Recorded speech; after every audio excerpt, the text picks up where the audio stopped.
السلام علیکم ورحمت الله وبرکاتہ. مفتی صاحب او تقریبا څلور نیمې بجې دي او دا ګاډی موږ په چینچونو مینچونو باندې راکوز کړی دی او دا سریه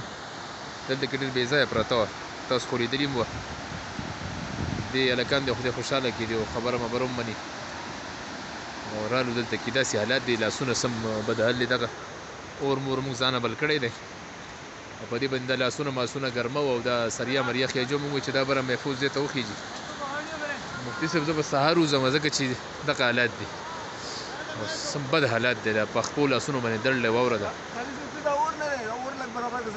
صحیح ده ځه دا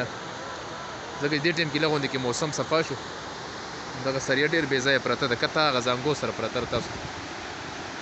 نو که دا داسې پرېږدو نو دلته کې یو خو دا دی چې یاره اول نه اول خو غټه خطره دا دی چې دا څوک پرېږدي نه چې دا موږ ته محفوظ پاتې شي او بالفرض و تقدیر که